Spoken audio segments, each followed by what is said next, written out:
today we are talking about culture. I heard we got some good startups on the line. I heard we got some good ideas. Heard you guys have been germinating. I heard you guys have been growing. Some good things are happening. We got some atoms bouncing up against the walls. Good things are happening in the entrepreneurial space here on this line. So I'm really excited to learn more about the companies that are here. As Dr. Cox, I'm sorry, Kevin, as Dr. Cox mentioned earlier, I'm a very interactive sort of teacher. I love the exchange of ideas. I hope to learn just as much from you as you do from me. I understand that, my perspective is my perspective. I feel like I've got a broad perspective. I've been doing this a day or two. But you all have unique perspectives, and you all come from unique communities around Florida, around the country, from all over. And so I think bringing all of that to the table, bring your whole selves to the table, is really what's going to make this time interesting and make it productive for all of us. So feel free to throw a hand up. It looks like we have almost 30 people here. So rather than just take yourself off mute, just throw a hand up if you got a question, comment. If you want to add to the conversation in any kind of way, just do it. You can also throw stuff in the chat. I don't know if there are any teachers on the line. I know we got a few of them. It is hard to manage the chat and teach at the same time. So if you throw something in the chat and I don't get to it right away, please charge it to the head, not the heart. The easiest way would probably just be to throw the hand emoji up, and then I'll get to you that way. But if you're not comfortable speaking, all good, throw it in the chat. I will be checking it periodically, so that we can make sure that we get all questions answered. But please jump in at any time. I'll also be asking some questions. I would love for you all to jump in, answer questions, tell more about your businesses as we work through developing a company culture and why that's so important. Can I share my screen? I'm gonna make sure I got. You should be able to. If not, we'll Yeah. change. Okay. Okay. It wasn't doing it at first, but it is now.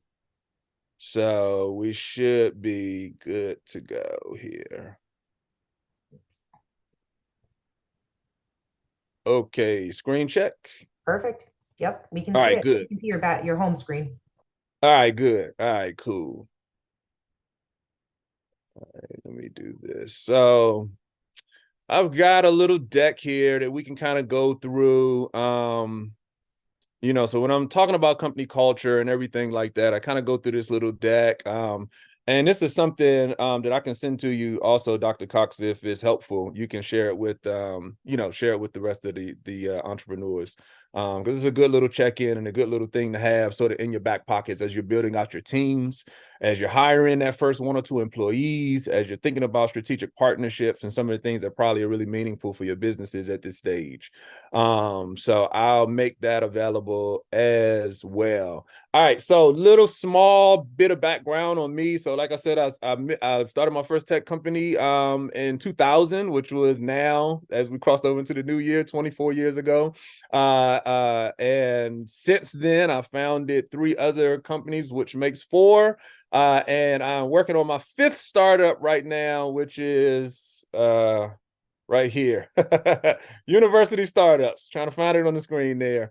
University Startups is an ed tech firm, and we build AI-enabled educational programming, and we predominantly deploy our programming in the K-12 space. So that's middle school, high schools, and like 5th grade, like end of elementary school. So that's like kind of our core clients.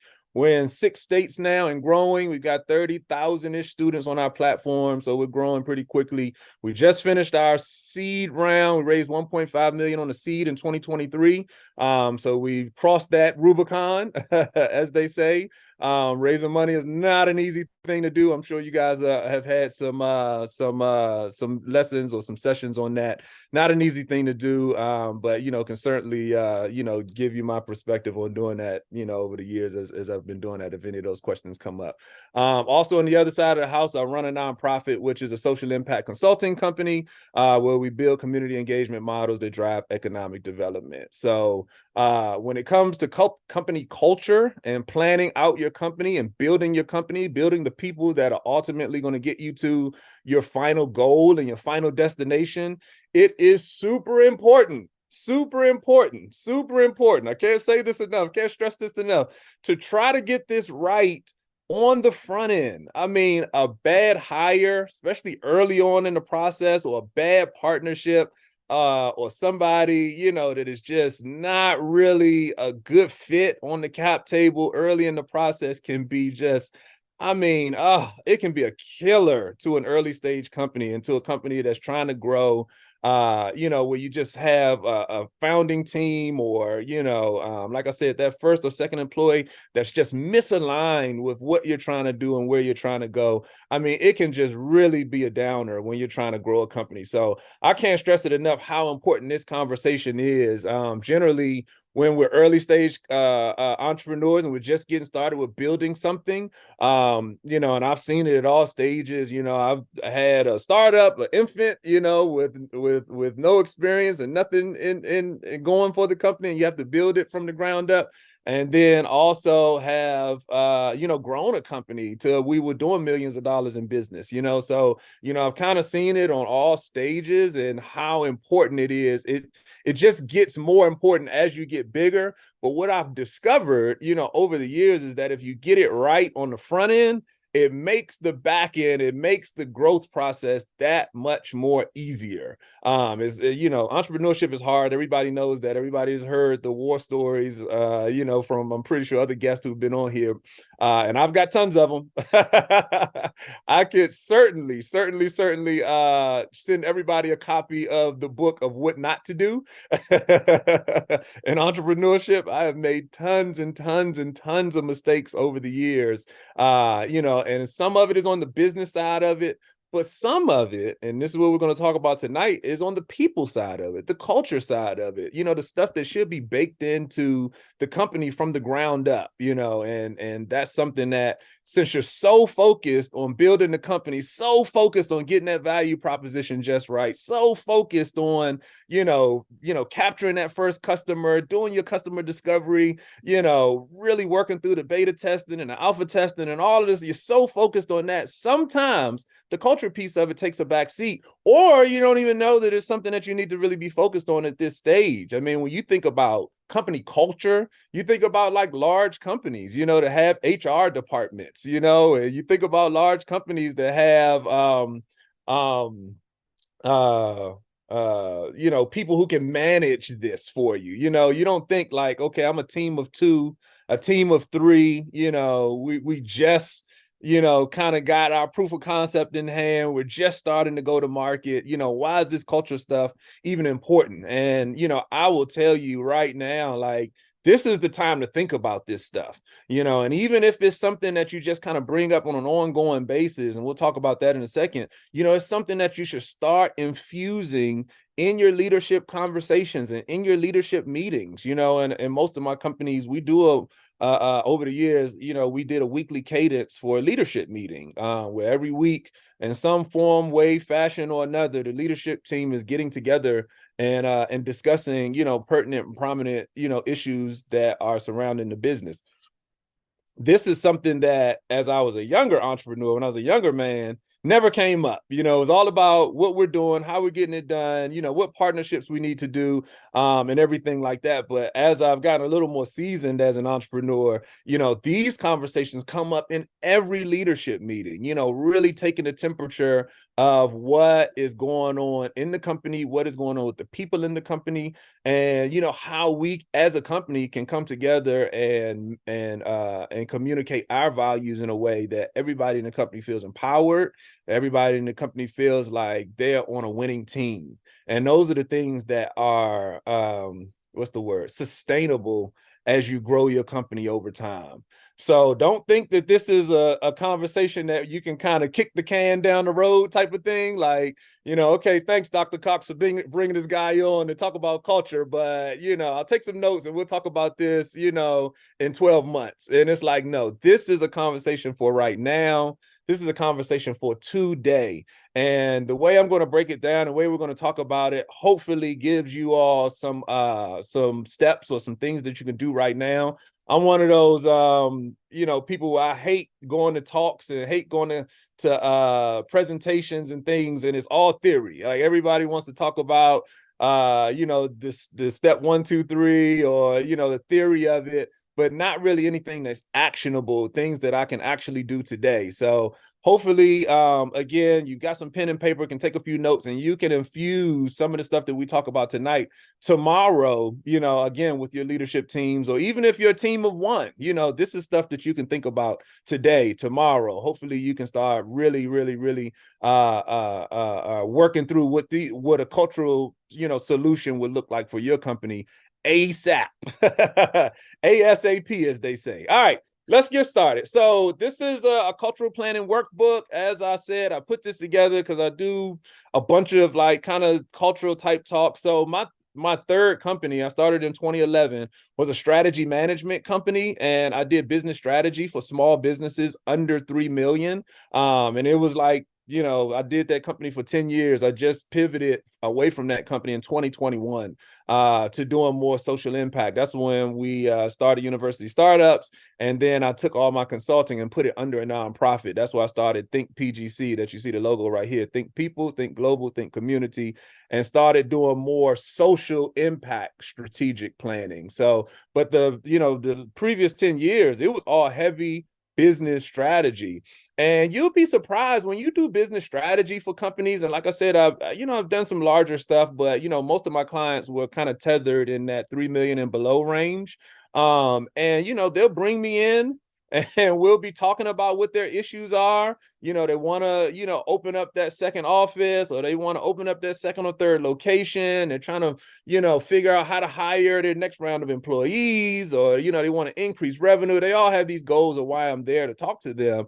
And, you would think that you're doing business strategy, and it's heavy on the business side of it, and you're like, what's the solution to get my business from, $1.3 million in revenue to $3 million in revenue? Like, what are we going to do? What's the strategy to get that done? Little did they know, I had a little, ace in the hole, big joker for anybody that likes to play cards in my back pocket. And that was this cultural piece. It was really, really, really interesting because they would bring me in thinking that we're going to talk about business stuff. And I would always start the conversation with the cultural piece of it. And I mean, 9 times out of 10, there were some deficiencies on the people side of how they had built their company and why it was misaligned on what they were trying to accomplish on the business side. And so, like, this is something that I've seen from many companies of all sizes. So for you all to get this kind of conversation tonight as you're building, I think it's just going to be a value add for you. All right, so let's get moving. Okay, so here are the 2 biggest problems with company culture that I found, and this is, again, over my years of working with other companies and my years of building my own companies and investing in companies. So I do a bit of angel investing as well, if I see something interesting. So I've done that as well over the years. So the 2 biggest things is that, first and foremost, is that they never do it in the first place. Like, a company would never even think about culture, and the business would just take off in its own direction, led heavily by what's happening on the business side of the house, driven by the business model, driven by the things that the company is ultimately doing to make money. Which is okay. Every company has to make money. We're not charitable foundations here. Everybody wants to make money, and rightfully so. But never take time to put a cultural plan in place. The other problem is that they do it, but they don't stay up with it. They lose track of it, and we'll talk about a couple of case studies where you'll see this pretty clearly with companies names, we'll talk about them, a little bit later. But a company will actually take the time and say, hey, let's talk about this cultural planning piece of it. And they'll get it going. They'll have some core values and things that they have built their company over or on some, some pretty strong, pillars. But over time, with not staying engaged with that cultural plan, they lose track of it, and ultimately the company becomes really, really, really misaligned with the original things that they had underpinning the company. And this is something that, again, large companies struggle with. I mean, really, really, really big companies struggle with this, where they might have started 50 years ago and the founder started the company on these particular principles, but then the founder, dies or the company gets acquired, all of these different sort of scenarios. And then the original thing that made that company special, that was baked into that company at the ground level or at the infrastructure level, it goes away over time, So in keeping with that, and this will be the first thing I hope you all can write down, is that culture is intentional. Okay. Culture is intentional. If you're taking any notes, write that down. Culture is intentional.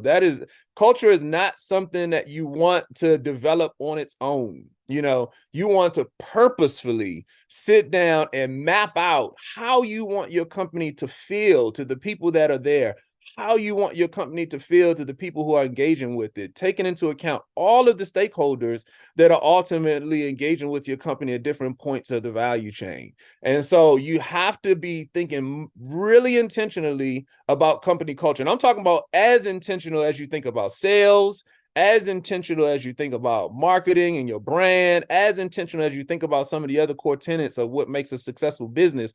Culture is right up there at the top. I would arguably say that it is at the top because, as we'll talk about soon, it will drive a lot of why you make the decisions that you make as you're building out your company. All right.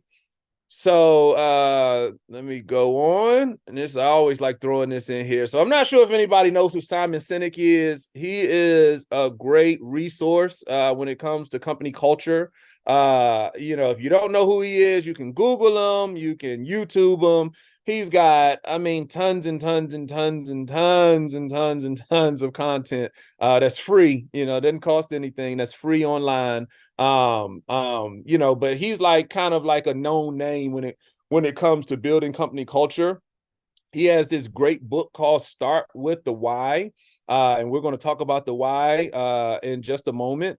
But he has a book called Start with the Why, and it is I would say transformational. I read that book and it was just really, really, really a good read for me, especially as somebody I would consider myself to be a serial entrepreneur. Like I can't get enough of this entrepreneurship thing.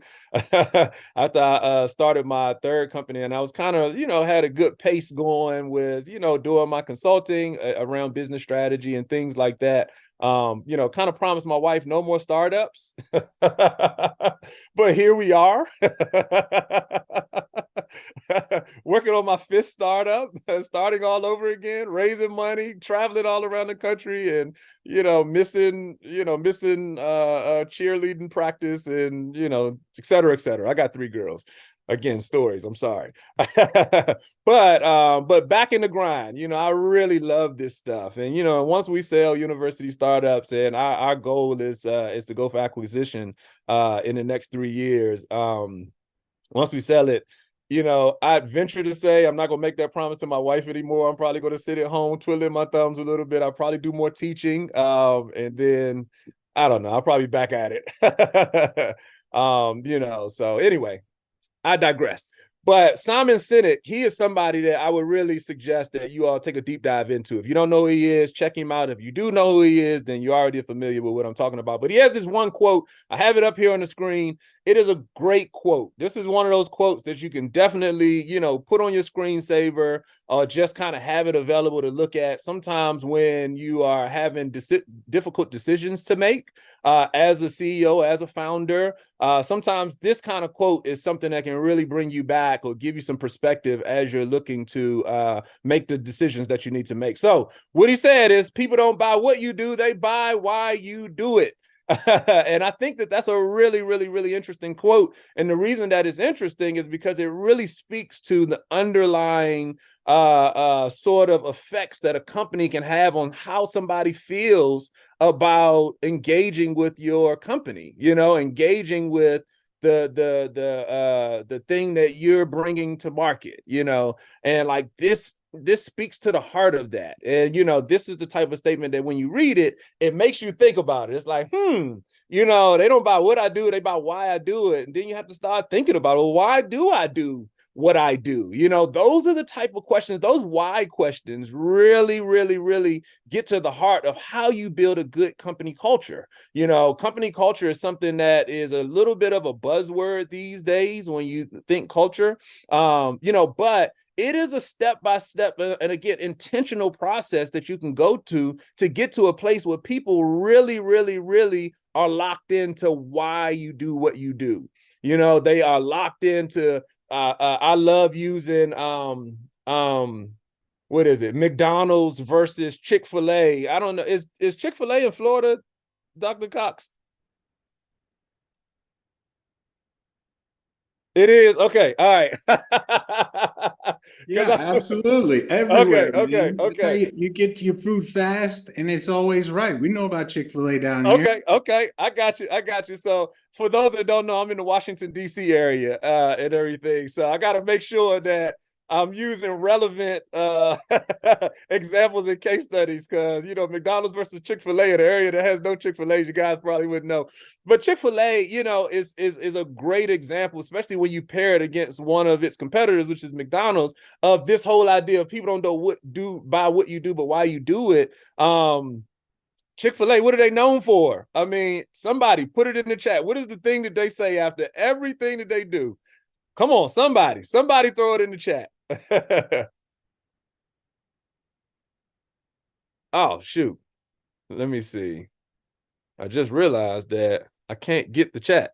Oh, here it is. All right. There we go. My pleasure. My pleasure. There we go. Somebody got it. Justin. Thank you, Justin. I thought everybody's gonna leave me hanging. My pleasure. You know, my pleasure. So Chick-fil-A's customer service is second to none.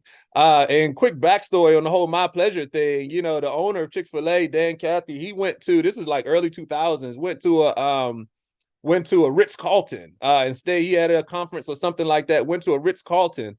And at the people at Ritz-Carlton, after they gave him everything, his room key, after he did anything at this Ritz-Carlton, which, as you all know, is one of the higher end hotel chains in the world, they would say, my pleasure. You know, they wouldn't say, you're welcome. They wouldn't say, you know, any of the other idioms that you say after somebody says thank you to you. They would always say my pleasure. And he said that just elevated the level of the service that he got while he was staying at the hotel. And he said, what if we took that level of service and infused it in the culture, check the words out, in the culture of our company. So everything that we do is next level when it comes to serving the people who come to buy these chicken sandwiches. So that's how the whole my pleasure thing came up. And so if you think about it, you know, you go to Chick-fil-A and they come to your window. They want a name for your order. You know, they don't just say what you need. It's what you need, Mr. Davis. What you need, Dr. Cox. I don't know if you tell them doctor when you're getting your chicken sandwich. Nah, come on. Dr. Cox, your chicken sandwich is ready. But you know, you give them and they really, really, really take that to heart as they are serving you chicken and French fries. And that is something that's baked into everything that they do. Now you try to transition that and go to McDonald's, and you know it's in and it's out. You know, I mean, you'd be lucky if somebody says your name, and you'd be lucky if they get your order right if you go to McDonald's. I mean, it's you know, it's great for fast hamburgers that you know are not that great. You know, so you see the difference there, and you see the difference in the culture. You see the difference in how these two organizations treat customer service, treat their customers, and treat the people that engage with their organizations day in and day out. So if you think about, you know, that particular case study, and you know, people don't buy what you do, they buy why you do it. Like that is a really, really, really good case study. You know, would you drive across town to go to a McDonald's? Answer is probably no. But, you know, if you got a taste for a chicken sandwich from Chick-fil-A and it's not one on your side of town, sometimes you'll take that 10-minute, you know, 15-minute ride to get to the nearest Chick-fil-A just because, okay, the food is good, but also because of the service that they give you, you know. So that's the difference between a culture that has these elements that we're going to talk about today baked in. All right, so in keeping with this particular piece of the conversation, you know, the why is something that we're going to talk about today. The why makes all the difference in the world. You know, the why makes all the difference in the world. Write that down. The why makes all the difference in the world. So when I was a kid and I got in trouble and I had to get sent to the principal's office and I got home and my mama wanted to, and I got one of those Southern mamas. So this wasn't just a talking to when I got home. My mama's from Alabama. So when I got home, it wasn't just a talking to for getting sent to the principal's office. So, you know, she wanted to know what I did wrong. You know, of course, you got to sit there and she's going to say, what did you do wrong? You know, why weren't you listening to your teacher? Da da da da. What did you do? What did you do? What did you do? But what is the next question that your parents ask you after you tell them what you did wrong? Why did you do it?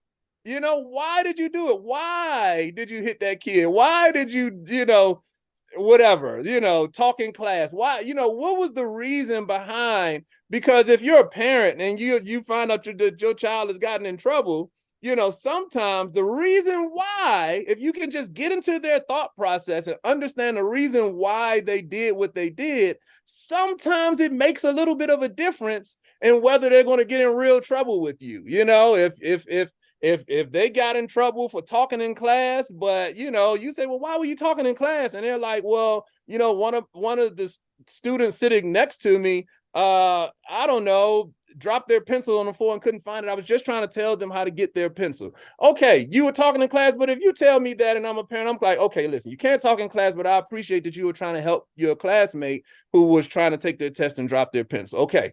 I mean, you can, let's go big. I don't know if anybody on here watches this show called First 48. And this comes to mind just because I was watching it last night, but it's a crime show. I'm a crime drama guy. I like watching crime shows. And, you know, you'll get somebody on the stand and they'll be on stand for, you know, committing, you know, a murder or something like that. And the judge, you know, or the prosecution or whatever happens, the big question is, why did you commit this crime? If the person says, well, they were attacking me, it was self-defense, guess what? The why matters. That is the difference between getting 60 years and going home, you know, the why, you know. So the why, I mean, I'm using these examples, you know, just at a, you know, sort of a conversational level, but the why matters to most things that we do in our lives. And a lot of times we don't take that same thought process and apply it to our businesses. And so that's why I left this comment up here from Simon Sinek, because he's like, take that thought process and infuse it into everything that you do with your business. You know, the why matters. The why matters between the guy in the courtroom from going home or going to jail. You know, the why mattered for me when I was a kid between getting on punishment and my mom just saying, okay, I understand. You know, the why matters in your business when your customers are trying to decide whether they're going to choose you or whether they're going to choose one of your competitors. The why matters when one of your employees is trying to decide whether to stay with you or whether to go work for another company. The why matters when, you know, there are some, you know, and we all went through the pandemic, companies were closing left and right. You know, and sometimes the companies that had really good cultures were really were able to stay around and still be productive during the pandemic, because they had employees that loved the company. And when the CEO said, hey, you know, times are tight, you know, the pandemic is happening, we've got to tighten our belt, we've got to cut salaries. Excuse me. When you got that CEO that says, you know, I'll cut, starting with me, I'll cut my salary. If everybody else has to take a hit, I'll be the first one to take a hit and start that conversation that way. I mean, there were companies where these CEOs did a great job, you know, leading their companies because they had such positive company cultures. So the why matters. All right, let's keep going. Okay. So now let's go to something that I coined, the internal why and the external why. All right. This is how we break down the why, because, you know, it's good to talk about the why matters, but let's get some real, you know, sort of framework or some real outline around the why and how you can apply it to your company. So simply put, the external why is the why for your customers, and the internal why is the why for your team. So when you think about the external why, I just coin it that way. That covers everything on the business side of the house. Externally, why would one of your customers take out their hard-earned, 20, 40, 50, $100, whatever it costs to engage with your products or your services, or, the institution, the government organization, whoever your target customer is, why would they take out their hard-earned money and give it to you for your products and services? That is your external why. It is forward facing. It is why somebody that does not know you as the founder, does not have any idea about your products or your services, but they find out about you some kind of way through some channel or however they find out about your business, and they decide that this is a company that I want to take money that I have worked for all day and all night and give it to this founder or give it to this company for their products and services. Why would a customer do that? That is your external why. Then if you go to the flip side of that, the other side of that coin, heads and tails, think about a quarter that you flip, the heads and the tails. The internal why is the why for you and your team. So the business, excuse me, the business life cycle for a business is years. When you think about your startup, your early stage company, you guys might be a few years in, maybe you're earlier, even earlier stage than that, but you may be a couple to a few years in. When it comes to making your businesses successful, that's going to take some time. We're not talking about something that turns around overnight. So if you're talking about having a business, you're talking about the next 5 years, the next 7 years, the next 8 years. If you're not talking about some sort of exit, this could be something that you run, in perpetuity until you decide to do something with it. I would suggest you think about an exit strategy or what the end game is as you guys get started. That's a whole nother class for another time. But the internal why really is something that you have to connect to understand why you would get up and spend your hard-earned time for the next 7 years, the next 8 years, getting up at 3 o'clock in the morning. We're all entrepreneurs on the line, so we know what those 3 a.m.s look like, where you're trying to figure out what to do, and you're looking at the balance sheet, and you're looking at the money in the bank versus the stuff that needs to be done, at 2 o'clock in the morning. Why would you do that for the next 8, 9 years? The internal why is the thing that connects to that particular process. So you have to have an external why, and you have to have an internal why. And like I said, I've encapsulated those two things because that is really the meat and potatoes of every business on the planet. Here's the good part, or here's the interesting part, where a lot of times we get back to the two reasons that the second reason why company cultures fail, which is, a company has started one, but then they lose track of it over time. What happens is that a lot of times companies will have an internal why, they'll have an external why, but over time, those two things become misaligned, meaning that the reason that you do what you do, the reason that got you up in the morning over the last 7 years, really fueling this business, the reason why all of your employees come to work, the reason why your founding team and your co-founder and everybody around you loves this company becomes misaligned with how you make money.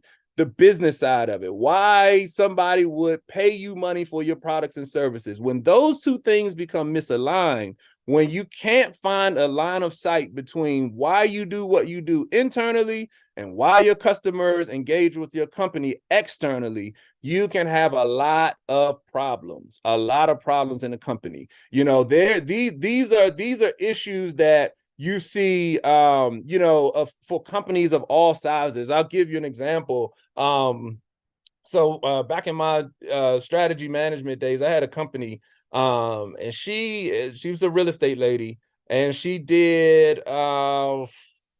in that 1.5, $1.6 million range. She had a brokerage firm. She was a broker. She had her own, firm and company and everything like that. So she was doing really good. And she called me and she's like, I really want to take my business to the next level, but I can't figure out, what this blockage is. I can't figure out why, I can't get this company go to the next level. She's like, I'm getting up early, I'm going to bed late. I spend hours and hours and hours upon hours, trying to just take this company and push it forward, but it just feels like I can't do it. And so I'm asking her what some of the issues are. And she's like, I have high turnover at my company. People will come here, I'll spend time training them, and then 6 months later they leave. She said that it's hard to keep people here working. She said sometimes even with her, she was like, even with her, sometimes it's hard to get up and go to work, and it just feels heavy. And she had been in this business for 15, 16 years. And so the very first thing I talked about is this particular thing right here, is the internal and the external why. So the first thing I went to is the external why, and I'm gonna ask you guys in a second, some volunteers. So be prepared. Somebody volunteer in a second. But I asked her about her external why. I said, please explain your value proposition to me. I mean, how do you make money? What is the thing that you do to make money all the time? Why, how are you paying the bills? What do you do here? And so she was very fluent in telling me that, her value proposition. So what they specialized in is something called REO and BPO, but basically that's bank-owned properties. So somebody has gotten foreclosed on, and some adverse situation with somebody who owns a property. They don't own it anymore because of the adverse situation. Her firm was she took all of those opportunities, packaged them up, and she had investors, She made a ton of money doing that, and she had a great run doing it, and everything like that. So she was able to explain her external why down to a T, and it didn't even take her long. She knew exactly what she was talking about, very seasoned at her business.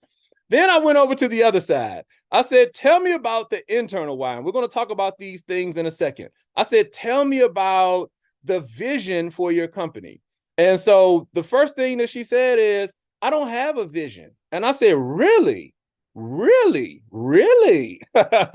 You don't have a vision? And you've been in business for 16 years and you don't have a vision for your company written down anywhere? She said, no. She said, I was just really good at the real estate stuff. I saw some opportunities early on, 16 years ago, and I just built a company and it just took off, and I'm just everywhere, and now I speak all over the place, and it just took off. And I was like, that's great. Okay. So I said, all right, if you were to just off the top of your head, tell me, something that's important to you about the business that you do, what would you say a vision would be?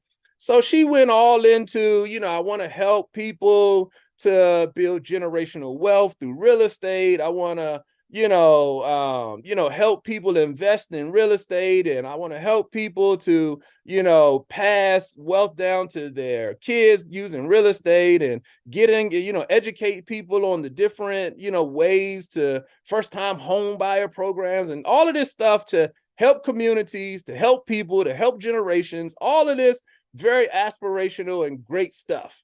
And so the very first thing that came to my mind, and it was clear as she was talking, she didn't see it, but once I started talking to her, you should have saw the light bulb that went off on her head. It was like a visible cartoon like light bulb that was over top of her head that exploded when we were talking, just like a cartoon. If you were watching, I don't know if anybody watch cartoons back in the day, but back in the day when they had Bugs Bunny and the dynamite would blow over the top of the head when somebody's like, oh my God, like that was her facial expression. So I said, listen, the problem that you're having, and this is the strategy that we're going to do. I said, we're going to spend the next 3 months working on this particular strategy that took me 30 minutes to outline with her.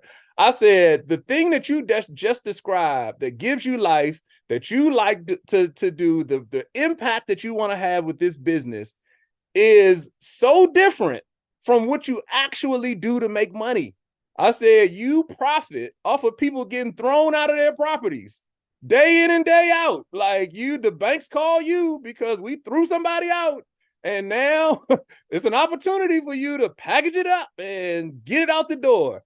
And you got relationships with all the banks, and you literally do, $1.5 million every year profiting off of people who have had misfortunes with their real estate. But on the other side, you tell me that if you had a vision, it would be all about how to help those people to stay in their properties, how to help them pass their properties down to their children, et cetera, et cetera. So as you can see, what she was doing from an internal wise standpoint, she didn't even have one, you know. So she would be the first bullet point in the problem of company. She never started one in the first place. But the thing that she would have wanted to be aspirationally as a company, what she would have wanted her company to stand for, was polar opposite to what she was doing to make money, what she was doing on the external Y side. And that was causing her to have high turnover. I asked her, I said, listen, you know, the reason that you don't want to come to work every day anymore as the CEO of the company is because the thing that you're doing every day is not in line with what you feel on the inside that your company needs to stand for.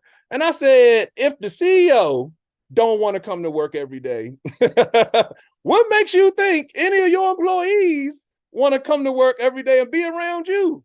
And so she said, oh my gosh, I mean, literally, that light bulb I mean, it blew up over the top of her head when I said that, and we started to map things out for her. So she literally ended up closing her business down for 6 months, and she relaunched. And I mean, within 2 years, she was doing 5 million in business from 1.5 within 2 years of closing her business down just by, you know, revamping her strategy, taking into account her internal why, which is what we're talking about today.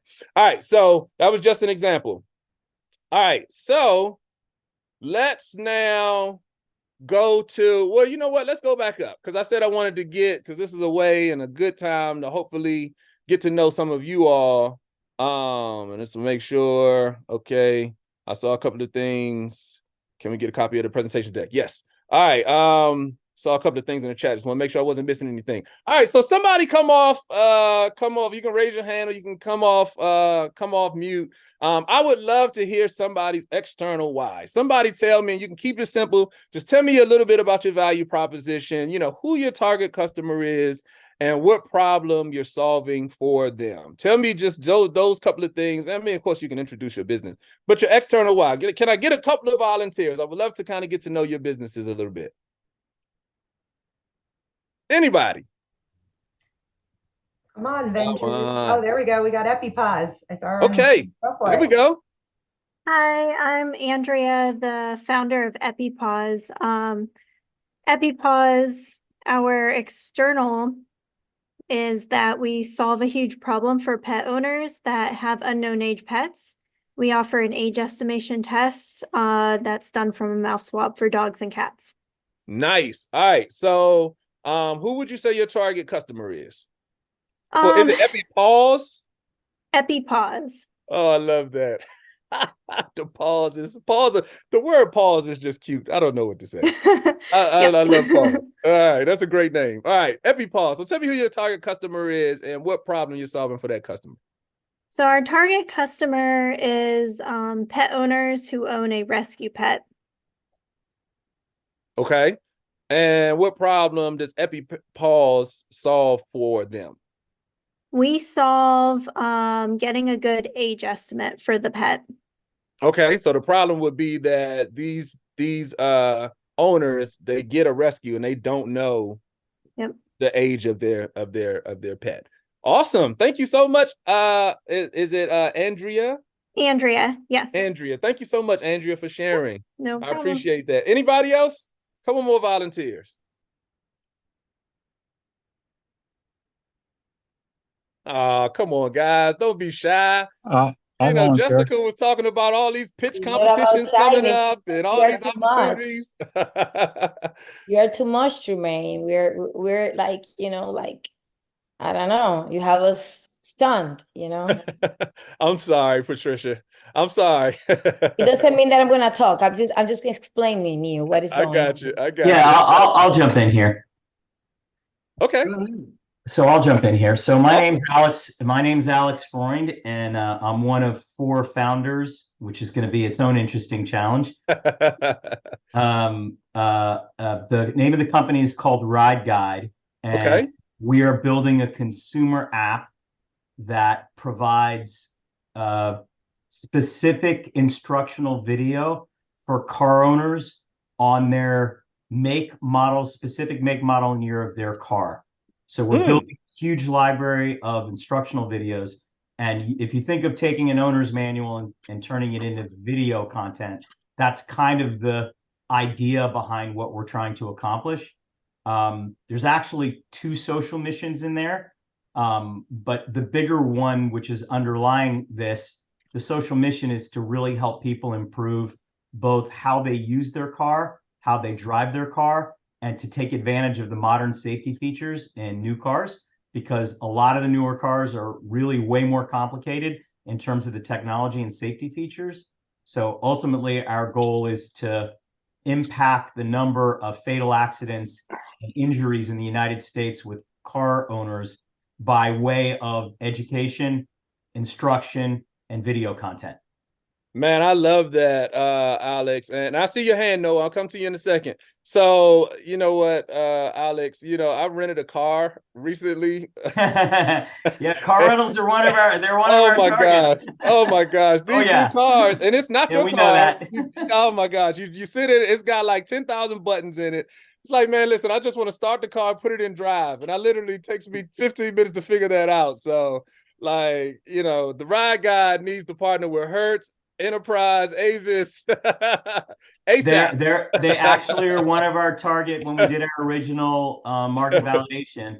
One of the Yes, components of our market validation, although we didn't get a chance to actually talk to any car I rental got you. companies, but we know car rentals are definitely an opportunity for us. Yes, yes, yes. All right. So real quick, so who would be your target customer, and what problem would this ride guide solve for that customer? So our target customer is going to be primarily YouTube audience. Okay. It'll be vehicles 2017 and newer. It's probably going to be the 60 or 70 most popular car models sold in the United States. And it's really any driver, any car owner or driver that really wants to understand their car better, learn how to drive their car better, and not have to go to YouTube or their user's manual to be able to answer a question that they have about how to operate their vehicle. Gotcha. All right. So and this is a whole nother class for a whole nother day, but just a small, I would challenge you. Anytime you're describing your target audience or your target customer, the words any, all, most are Right. horrible words to use. So when you say YouTube users and you say anyone who has a car, anyone who and I'm just a Yeah, stickler. we know we've had the boiling the ocean problem Yep, from the yep, beginning. yep, yep. Can you break that down a little bit more? Yeah. So it's really 25 to 55. There We you have the go. demographic pretty tight. Okay. And we got that because we posted a bunch of our initial videos on YouTube and built a YouTube channel with it to Yep. understand the demographics of what the demand was for the video. Love. So we kind of know that it's slanted very male at the moment, but we're trying to figure out what that is. But it's 25 to 55. It's driving. Again, we know the vehicles that are the most popular vehicles in the US, and we're doing a fair amount of market work on YouTube to understand the models, the specific makes and models that are going to generate the most interest up front. But our ultimate goal is to build a library for every make and model vehicle from 2017 onward. And then ultimately we'll go back from there. But MVP was going to be 2017 and onward. Got it. I would totally be a user of Ride Guide. So thank you so much, Alex, for sharing. My pleasure. Yes. All right. I see your hand, Patricia. We had Noah had a hand up. So let's grab Noah and then I'll come to you, Patricia. Hey, how's it going? Hey, Noah, how you doing, buddy? I'm good. My camera's not working, but I'm gonna try my best to explain it without video. Okay.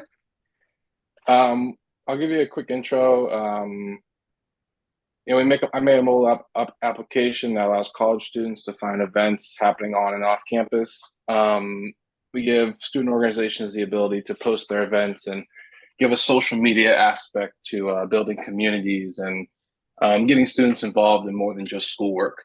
We're mainly for college students, but the reason why we do it, the reason our external why you're saying is, we really believe that there's more to college than just going to class.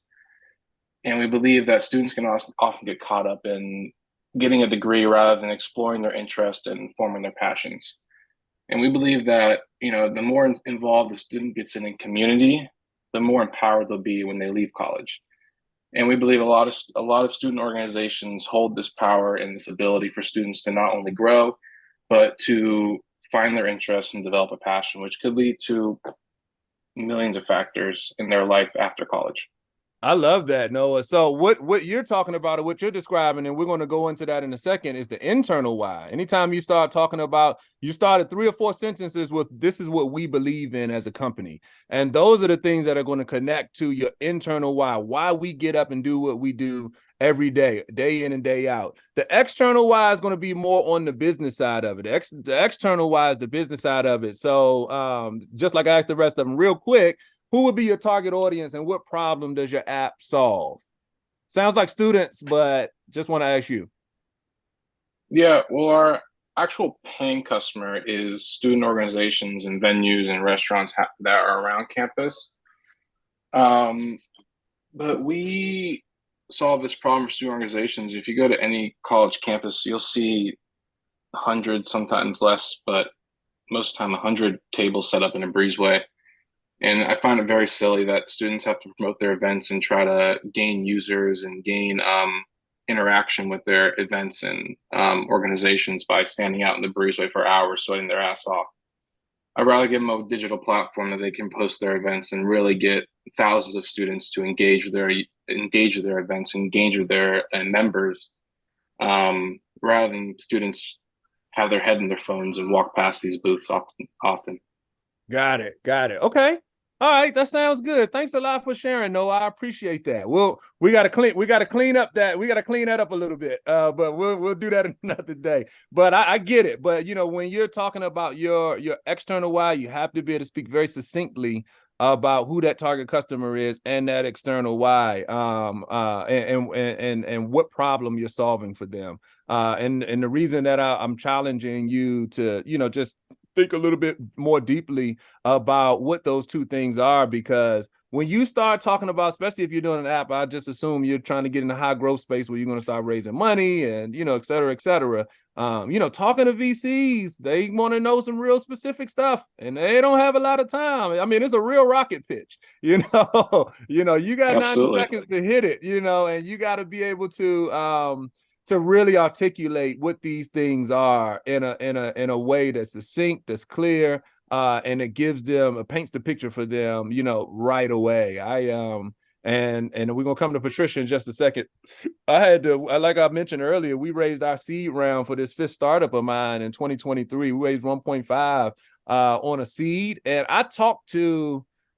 we probably talked to 200, north of 240, 250 VCs to raise that $1.5 million. I'm talking in a period of like 9 months. I mean, there were some days where it was just like back to back to back to back to back. Like you get off one call onto another, off one onto another for like 6 straight hours, talking to VCs, and this is on top of us building the company, having to go out and sell and all of that stuff.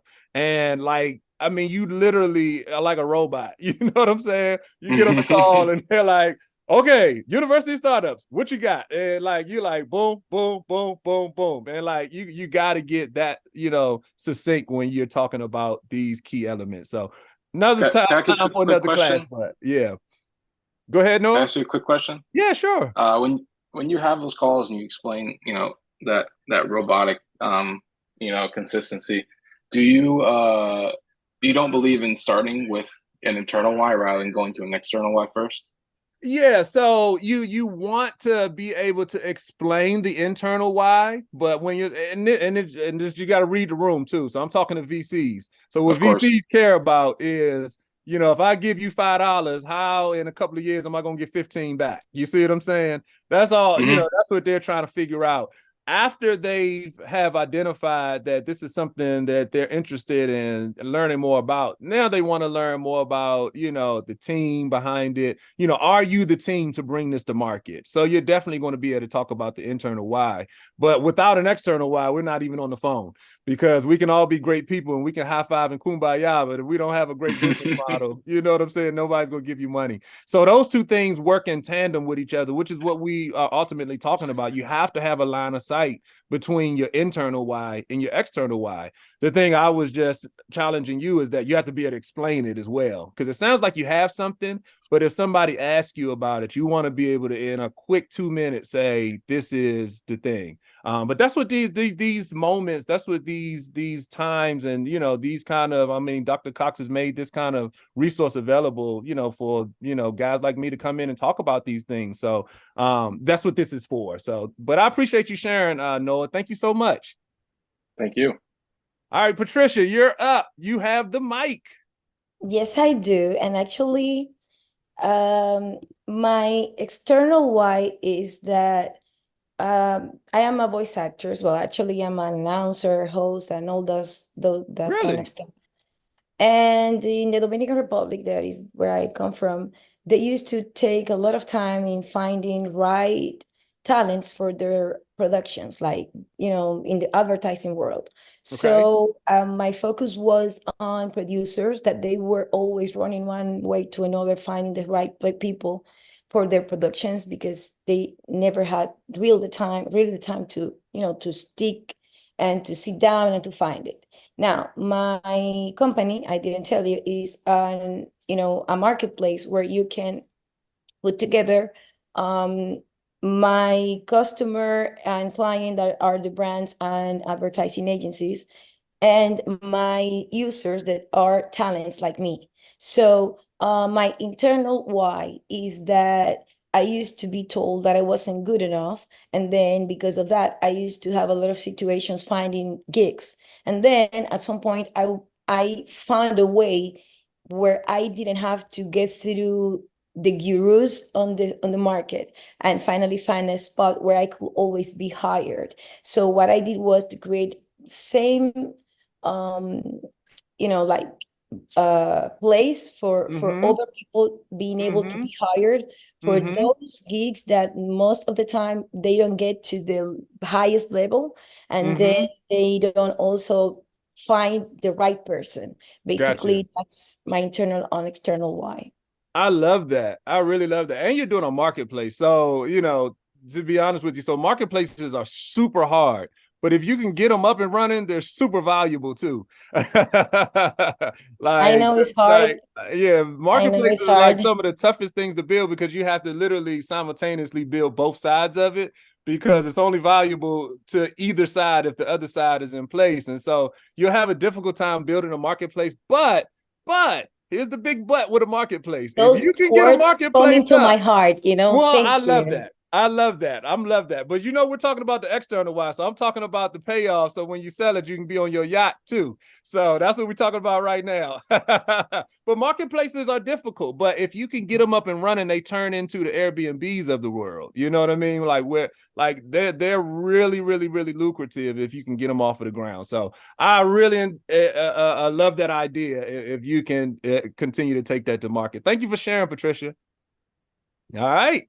All right, so let's keep going. So the external why. So we all kind of understand what the external why is. Thank you all for those who shared, for sharing. The external why talks about, you know, some really specific and basic stuff that's tied to your value proposition, all things around, again, why your customer buys your product or your service. You know, what is the reason that they choose you? Why does your customer choose you? You as a CEO should be able to answer that question. Again, that's another session for another time. The external why, we're talking about internal, but just as a point of reference for you as a CEO, you should be able to answer the question, why somebody chooses you. All right. Why do you drive across town so that somebody can say my pleasure to you? You know, that's the whole Chick-fil-A thing. All right. So the internal why. So this flow chart right here is something that I've created. And again, we'll make these slides available. You can literally take this flow chart and you can put it on your screensaver or put it on your wall, or something that you can use as a point of discussion for your leadership teams and your leadership moments. So what happens is that your internal why is, again, the reason why you do what you do, why your team does what it does, why your employees come to work, why you do what you do. Now, you can express that in multiple different ways. I've chosen, and the most popular to me, and the one that I use all the time, and the one that I talk about and discuss with clients all the time, and with organizations that I work with all the time, is vision, mission, and core values. But again, you can express your internal why in all different kind of ways. I mean, they've got purpose statements and sustainability statements, and just depends on your business, depends on how you want to express your internal why. That's why I call it an internal why, because how you express it, really kind of is up to you as a company. I think that if you have these three, it's a good start, and then if you want to add in a purpose statement, sustainability statement, and some of the other ones that these companies have, I always think that this is a good place to start, especially if you don't have anything. If you do have something, then we'll talk about, us discussing this tonight, be able to give you some understanding about how to connect what you've thought about to the other things that you're doing in your business. So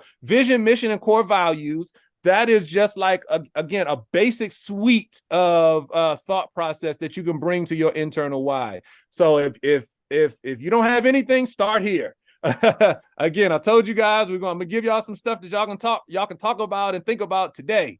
I don't want you guys to leave here empty-handed. I don't want you guys to leave here trying to figure out like, oh man, this last, hour and a half was really cool. But what did he say again? Like, I've been in talks like that. Trust me, not cool. So what I want you all to do is have a place to start. So your vision, your mission, and your core values is a great place to start. And then right here, you'll see there's an alignment piece of it, and it goes to your value proposition again, which attaches to your external why, what we just discussed. Everybody on here should have a good understanding of what their external why is, what their value proposition is. We just talked through some of it. It sounds like it can use a little bit tuning up, but for the most part, everybody understands, the business that they're in, it sounds like, which is a great thing. All right, let's add some complexity to that external why and start working through your internal why. So this is an empty sheet. Again, make this available we'll make this available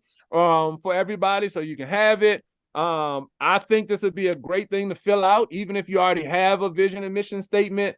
Having it on a worksheet like this in the context of what we're talking about is a great document that you can have it all in one place, and you can share it broadly with your team. Like I said, if it's just you as a founder, you have it in one place and you can always refer back to it. All right, so vision. What is the difference between vision and mission? I get this question all the time. But I want to explain it so that you all can have sort of a point of reference for why this is important. All right, so your vision is like the big, hairy, audacious goal, the BHAG, as they call it. If you never heard that terminology, I just introduced it to you. It's called the BHAG, the big, hairy, audacious goal. Think about yourself and your business 50 years down the line.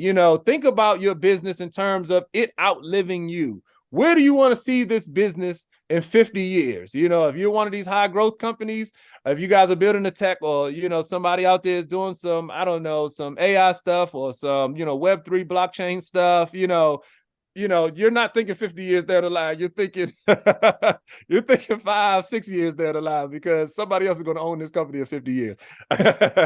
But, just in terms of a vision, think about far down the line, after you're going to not be, the CEO or the founder or the owner of this company anymore. That's where you want to go at mentally when you think about your vision.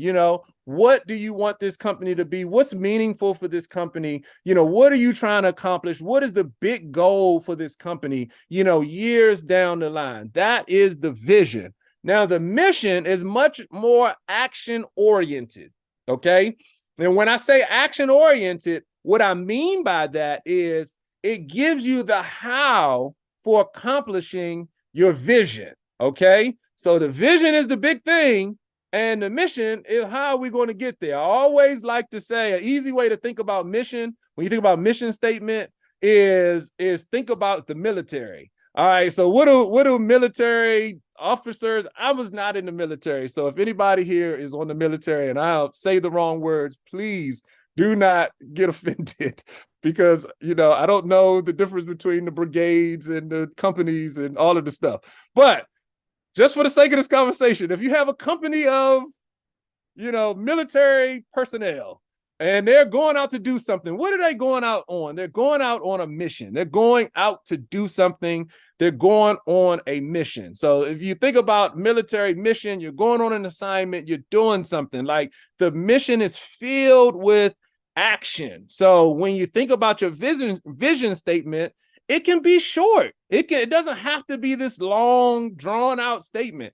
The vision statement can be really, really, really short. I think about Disney, Walt Disney. One of his original vision statements for Walt Disney is what was it? To bring fun for all people. That was his original, and like that's a big thing. You guys are in Florida, so Walt Disney. Boom. I hit a home run there, Dr. Cox.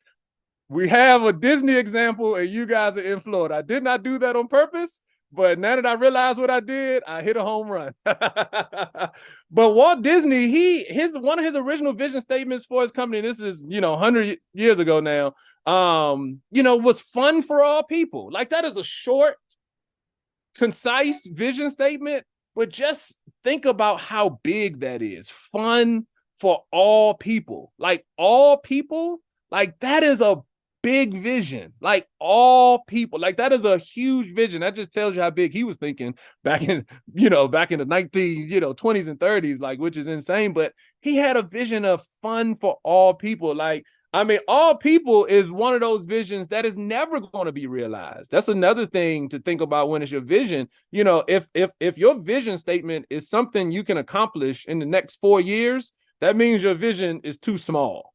You want your vision to be something like Walt Disney's vision, fun for all people. The thing about that kind of vision is that he'll never accomplish that vision because there's I don't know what the real number is, 50 million babies born every day. So it's a whole new set of 50 million people born on the planet that he now needs to reach with that vision. You see what I'm saying? So he'll never accomplish this vision. I mean, his great grandkids will never accomplish that vision. That's how big that vision is. Fun for all people. Okay, so when you think about a vision statement, it doesn't have to be anything that's long. It just has to be something that outlines where you see the big, hairy, audacious goal, and then the mission statement is how we're going to get there. Okay, I'll give you one more example. I'll use my own company for this one if I can find my tab. You got a million tabs open. I was on my website earlier, so this might be a good one. All right, so about us, this is the website for my nonprofit. So here's mine. So I got a purpose statement, a vision statement, mission statement. So we'll go to the vision. Our vision is to increase overall human productivity by effectively engaging all communities. I'm taking a page out of Walt Disney's playbook, not on purpose, but all communities globally. And then the mission, okay, that's a great vision. How are you going to do that?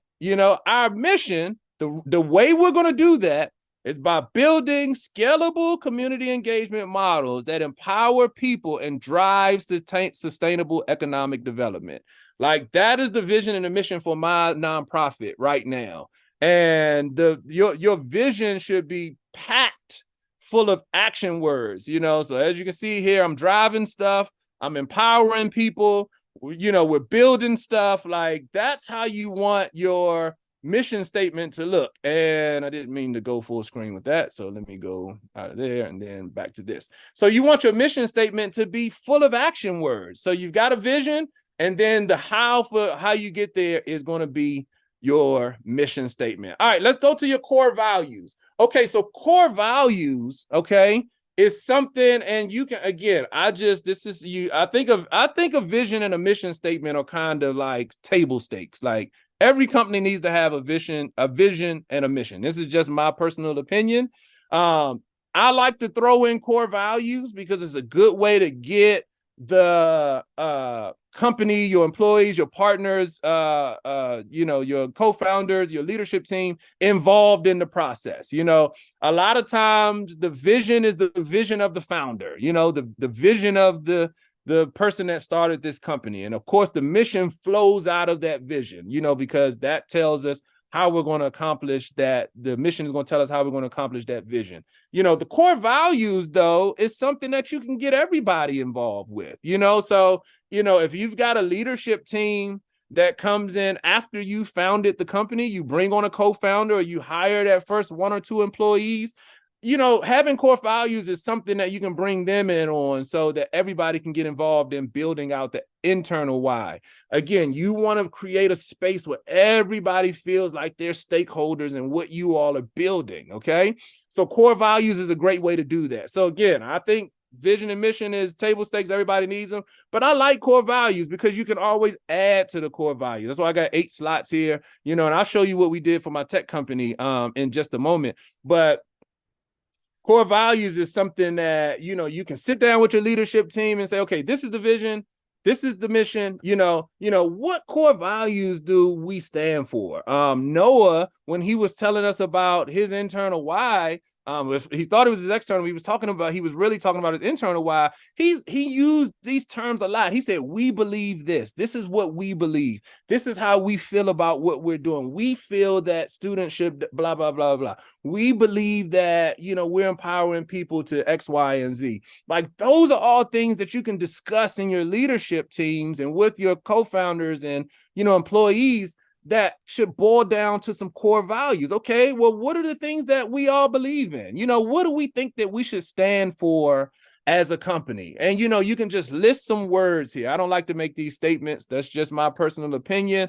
Make them words. What is it? What are the things that we stand for here? Is it we stand for innovation, community? What are those things? And so, like, these are some things. And again, you can add to these. So as your company grows from 3 employees to 30 employees, once you start getting to 20, 30 employees, it's a whole nother company. That's something that we've experienced with, there we go, with university startups here over the last 18 months. We had 4 employees when we started this. I don't know. Well, we were, 2.5 years ago, but, all the way up until about, like I said, about a year and a half ago, we're about 4 or 5 employees. We now have 32 employees. And like in the span of literally like 16, 17 months, like it has been insane growth with this company. And so I can tell you that the company now looks a lot different than it did just even under 2 years ago. And so we had to expand our core values, and we got the whole team involved. We did a call, a company-wide call, and we all picked some core values. And again, we'll talk about this in a second. I'll use our company as an example, but I think the core values is a way that you can really kind of get everybody involved in the internal why. All right, so from an internal why standpoint, again, you can use whatever mechanism you want to use to articulate your internal why. What I would suggest is at least bare minimum having a vision, having a mission. And again, I like core values. I like how that is something that's flexible and something that you can continue to add on and iterate with as you grow your company. All right, I said I was going to use my company as an example. This is what we did. Let me see if I can make this bigger. This is what we did when we were coming up with some core values for our company, right? We said, we got a team call together, and we said, what are a few words that really are meaningful for the team that we have today? And we came up with these things: innovative, measurable, passionate, aspirational, collaborative, and transformational. Like, these are some words that the whole team came up with. And of course, as you see, it creates an acronym, and that was intentional, called IMPACT, okay? And so our whole team, all 30 of our employees, came up with this acronym of IMPACT and the words that it mean, the core values that our company stands for, okay? All right, so now we'll talk about one other thing, and then I want to talk about how you draw a line of sight between what you're doing on the internal and the external Y side. and then we'll fade to black. We'll head out. All right. So when it comes to this type of deal here, the next thing now that we've established what an internal why is, and again, if you all have an internal why, hopefully I gave you a little bit of clarity around, vision, mission, and how you can move those pieces around, but if you don't, jump into this vision, mission, and these core values. I think that's something that'll be really helpful for you. All right. Our team, the next thing you need to think about is how you're going to communicate your internal why. All right. So the second bullet point on the first slide, when I talked about the 2 reasons that companies don't have a successful company culture, is first, they don't plan one at all. And secondly, because they plan one, but then they lose track of it over time. So the second one is one that you all are going to be dealing with, because nobody after this call is going to be in the first bucket of somebody who never did a cultural planning session, because we're doing one today. So I have affectionately taken everybody out of the first bullet point. Nobody on here will not have at least some introduction to planning your culture for your company. All right. So, but the second one is one that I want you all to be mindful of, and I want you all to be really thinking intentionally about, because if we do all of this planning today and you guys don't pick this stuff up again until 12 months from now, when your company has tripled in size, then guess what? You're going to be like that client that I have, trying to figure out why people are not wanting to stay in your company. Why do you keep hiring bad employees or making bad hires? Those are the things that you're going to be dealing with if you don't find a way to communicate this culture planning that we're doing today. So after we've done the culture planning, the next thing is, how do you infuse that into everything you do as a company? For us, we came up with this acronym called IMPACT. And we require that everybody at the end of all internal communications, and some of our employees have owned this so much that they put it on external communications, but with all internal communications amongst the company, you have to have the word impact on those communications. So even if you're texting each other, then we're a virtual company. 2020 the pandemic has ruined us from going into the office every day. Nobody does that anymore. That is so 2010. Going to the office every day.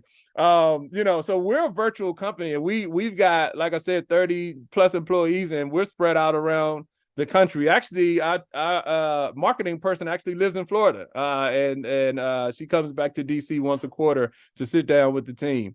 So it's all virtual. So we do a lot of virtual communications, utilizing virtual platforms like Basecamp and some of the other ones that have come out to make virtual companies more efficient. And what we do is we put the word impact at the end of everything. So at the end of emails, at the end of text messages, and it might sound like overkill, but this is how you keep this culture alive in your company. You keep everybody that comes into the company aware of, these core values that everybody in the company is rallying around. And so if we get a new employee that comes into our company and they start getting emails from me, I'm the chief strategy officer. That's my title of the company. Me, my partners, the CEO and the chief technical officer. And then they started getting, text messages and emails from their team and da-da-da-da. All of those communications are going to have the word impact at the end of it. And the new employee is going to say, might feel like overkill, but this is a way for them to get introduced to, this is something that we're all rallying around. This is something that our company stands for. We stand for being collaborative and being aspirational. We want people to be passionate about what they're doing. And that is the type of thing that you want to have infused in your company. So that's how we're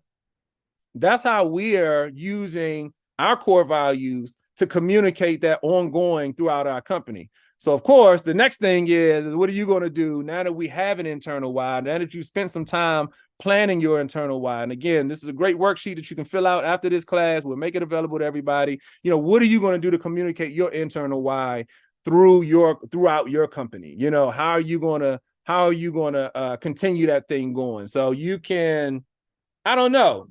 Matter of fact, let's open it up. Anybody got any ideas? How would you continue to communicate your company's internal why on a, you know, in perpetuity, on an ongoing basis? Just, you know, give me a couple of volunteers. Somebody give me some ideas of what you would do. I told you what we're doing with our company, but how would you guys approach it? Throw some ideas out here, because it's all helpful for everybody on this line who may be thinking about how to communicate this thing. So let's throw a couple of ideas out there. Anybody? We got all these entrepreneurs on the line that do problem solving all day long, and y'all been thinking about how to save the world with y'all businesses. And so y'all know y'all got some creative ideas about how to keep the messaging of your culture going in your company. What would you guys do? Somebody, anybody? Uh-oh, we got one in the chat. Okay. Thanks, Noah. One of the ways we did this, in my previous company, okay, was we began the process we had a special quarterly meeting dedicated to going through our core value set, and then we openly evaluated each other as a group in terms of living our core value set. So I love that. So we took our core values, and we as part of our mission statement and vision statement, our core values were part of those two components. So to continue carrying our mission and vision, we evaluated whether we were living those core values, and we gave each other ratings, and it became part of our employee evaluation process. So every time that we did quarterly employee evaluations, and we allowed employees to also rate their bosses. So we did it in both directions. We had bosses who rated their employees, and that entire rating system was built around living our core value set. Now, it was a service. It was a service company. So one of our key components to that was the quality and delivery of the way we were delivering that service, right? It was a little different than a product company, but the way we controlled that messaging was it became ingrained in all of the evaluation and communication that we did, meeting to meeting, quarterly, our weekly huddles. Everything was focused on this idea. Guys, if we just follow this formula, we're going to succeed. Here's the formula. I love that.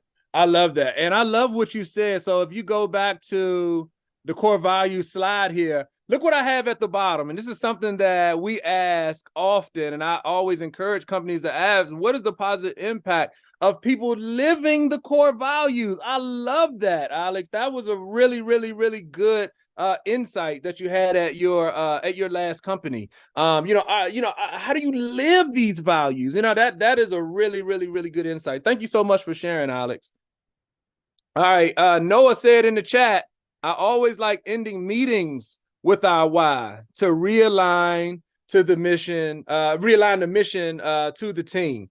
Great insight, Noah. Thank you so much for sharing that. So at every meeting, Noah's like, hey, before we get out of here, you know, we got to make sure that we talk about our core values, or we talk about the mission, he said. That is an awesome way to keep the forefront, keep the culture, keep the things that are baked into the company, your internal why. That is a great way to keep that into the company. So if you've got a new person that comes into your company, Noah, and he's sitting, and he or she is sitting in that meeting for the first time, it is going to make a serious mark on them if you end that meeting after talking all the business with talking about the mission and the vision. That is going to be meaningful for that new employee that comes in and has the first exposure to this company. They're going to go home and somebody's going to ask them, you know, maybe their significant other, how was your first day at work? And they're going to say, wow, you know, what a great company. We had our first board meeting today, our first leadership meeting today. I participated in my first leadership meeting, and they ended the meeting talking about the mission of the company. And that really made me feel accepted. Like, those are the types of things that you want to have baked into your company. So thank you all for sharing. Anybody else before we keep going? All right. Good stuff. Good stuff. Good stuff. I feel like this is getting good. I hope you guys think this is good. I love talking about core value, the internal why and the external why. I mean, because this stuff, I mean, it makes or breaks a company. I'll give you one quick example, and we're just about done with the worksheet here. And again, we'll make this available to everybody. But I'll give you one quick example. We had to hire a new salesperson. This is with my current tech company. This was probably like maybe 4 or 5 months ago. We needed to hire a new salesperson. Now we're in ed tech, so we work heavily in underserved and under-resourced communities around the country, deploying our educational technology into school systems that are under-resourced. Like, that's part of our mission. We really want to help 3 million, and this is on our website, 3 million, youth or students from under-resourced regions of the country to either go to college or to get higher levels of employment or to help them to get economic mobility. And like, that's part of what our mission is. And so we had to hire a new salesperson, and it came down to 2 people, right? And I'm interviewing these people, and one person is a sales phenomenon. She had been in sales for 20 years. She had, I don't forget what she did, how she came to us. I think she was just leaving her last company, something or another. But anyway, we were interviewing her, but she had been doing this 20 years. I mean, she just had contacts in the sales space. She was a selling machine. She showed us all her numbers and how she does sales and da-da-da-da-da. I mean, you would think that this person is the perfect salesperson. The other candidate, right? I told you it came down to 2 people. The other candidate was a former school teacher. Check this out. No sales experience at all. Now we're hiring for a sales role. She has no sales experience at all, but she's really, really, really passionate about our mission, right? Helping kids, helping students, XYZ, et cetera, et cetera. And I had a real tough decision to make. I'm like, do I go with the salesperson or do I go with somebody who is just very aligned with our mission? And I explained the sales role to her, and she's like, listen, I know that this is a sales role. I can pick it up. I love, talking to people. I love sales. I don't have a sales background. She's like, I love sales. I've been in front of a classroom, for 15 years, so she's like, if you can teach 5th graders, you could sell anything, type of thing. And so I was just kind of like, man, it was a tough decision. We ended up going with the lady that was the former school teacher, who was aligned with our mission, vision, core values, et cetera, et cetera. And when I tell you, this lady has been like, I mean, just employee of the year. I mean, she has gone above and beyond, anything I could have ever dreamed about in terms of, the role that she has. And I mean, we're early stage, essentially still a startup, just like you guys. So the role is still a lot of flexibility to it. It's a sales role, but you got to be able to, it's a startup. You got to be able to get in and roll your sleeves up. She has come in and really, she has got in and got on the legislative end. She's got in and started working on grant stuff. And just has really, really, really, really, really, she loves this company now. And I look back on that decision. I'm just like, I don't know if we would have been able to get the same result from the lady who had 20 years of sales experience, even though this was a sales role. And the reason is because she was like, in the interview, she asked, what is my compensation package? How much am I going to be making off of these commissions? And all like these are things she asked in the and like, because she's a salesperson, these are things that's important. I think she would have been good, but I don't know if she would have done the above and beyond that our current employee has done, to really add value to this company. And so that's like a personal story that we've literally gone through, with aligning our decisions at a company level with things that make sense from a mission, vision, or internal why standpoint. So I'll kind of stop the sort of conversation on that point there, which is the last thing, which is your internal why should drive everything that you do. All right, write that down if you're taking notes. Your internal why should drive everything that you do. All right. And this is, again, like I said, I'm going to bring it full circle. This is how you create that synergy or that coordination or that line of sight between your internal why and your external why. This is the place where companies over time, they get lost sometimes because they'll have an internal why, but the things that they do to make money start to run counter to the things that they say are their core values. Ways to do that, of course, is you have to find a communication method or ways to keep infusing or just jacking that company culture up as much as possible inside of the walls of your company. Alex and Noah both gave some really good examples. I told you what we do. There are other ways to do it, some really successful things that companies have done. I would say Google it, watch some YouTube videos. Some companies have done some really innovative things to keep the process of their of developing their company culture over time. And then the next piece of it is that you have to maintain the line of sight between those two things, because it is very easy to start making decisions based on what would be best for the bottom line, but not necessarily what's best for, the integrity of the company itself, and there are tons and tons of scenarios where that has become the case. I mean, you think about, I was Googling this earlier in preps for this, so I'll make sure I got this.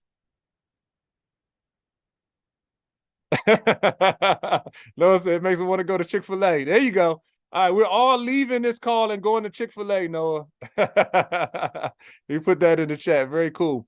But I was Googling this earlier, and Walmart, Walmart is, they some years ago, probably 10, 15 years ago, they went through a real, they went through some dark times when it came to the company culture stuff, and they were just getting horrible headlines around, people working long hours and low pay and no benefits and,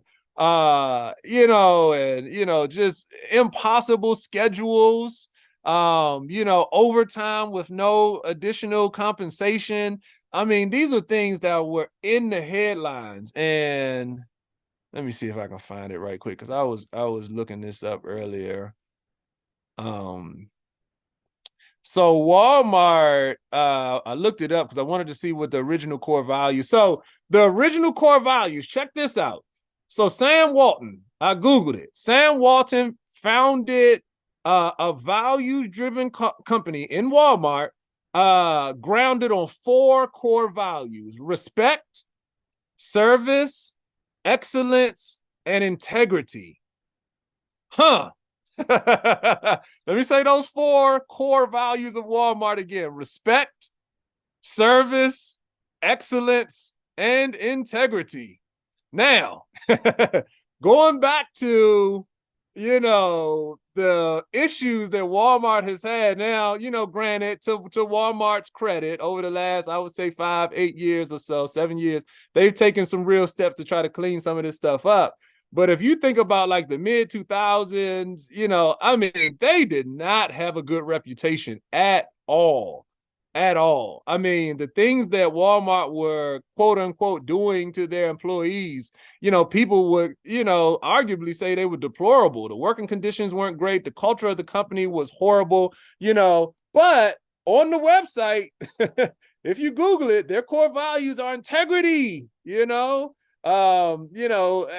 how does a company like Walmart, like literally one of the largest companies in the world, lose track of, or lose a line of sight between their internal why and their external why? How does a company that big lose track?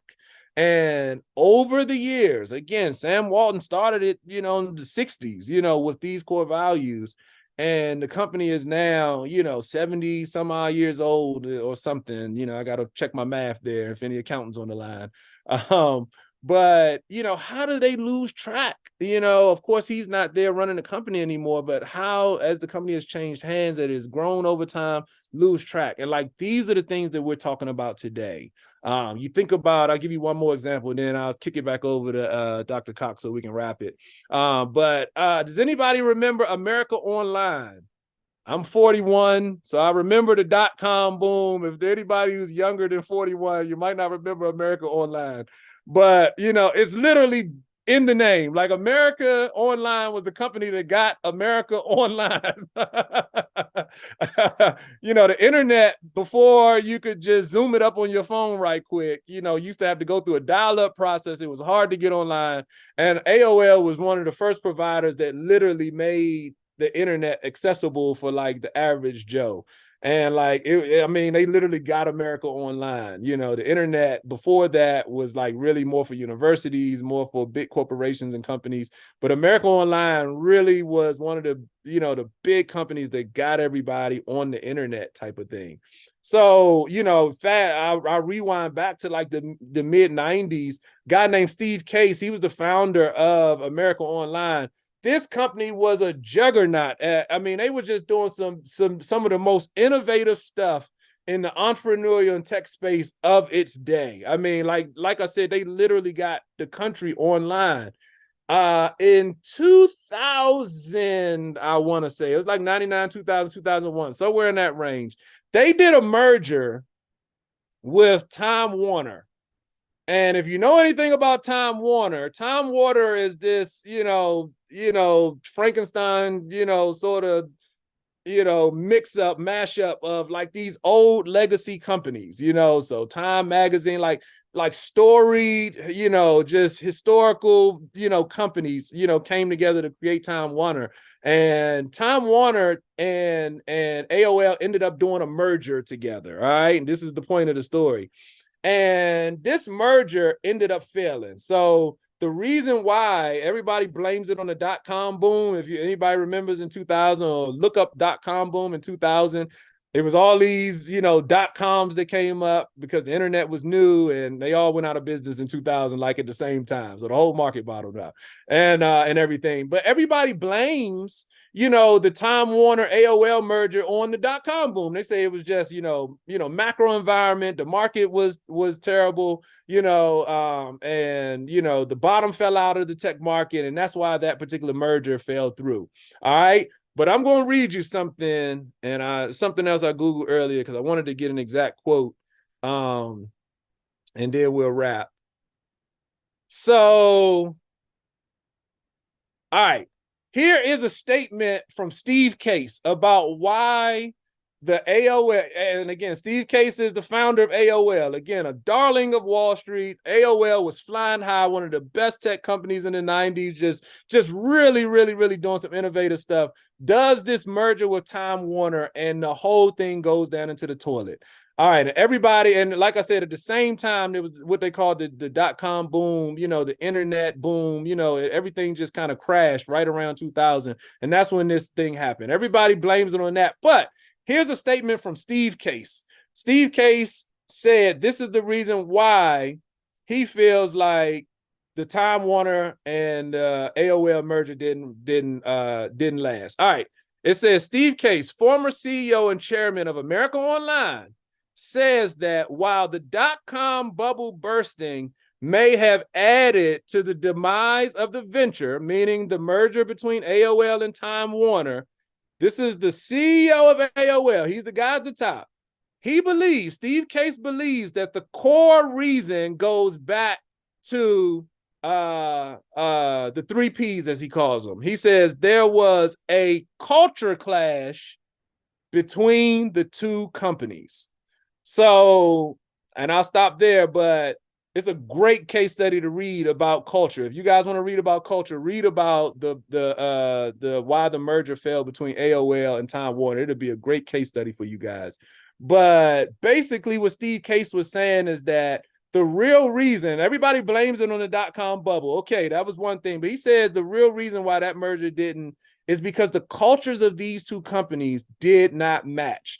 It was a new, vibrant, forward-facing company that was building new technology, was getting America online, was forging all of the new thought processes and idioms around technology and internet and, all of the things that was driving us into the future.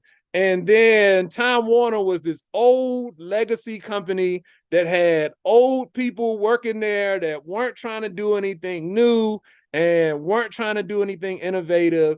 And those two cultures did not mix together. And so, that's the importance of culture in the macro setting. That is a $1 billion merger that went into the tank because the cultures were misaligned. All right, I'm going to stop there. As Dr. Cox knows, I could talk for another 2 hours about this stuff. I had a great time with you guys tonight. I hope you guys feel the same way. I really, really, really enjoy entrepreneurship and have enjoyed learning about your companies. I'm going to turn it over to Dr. Cox.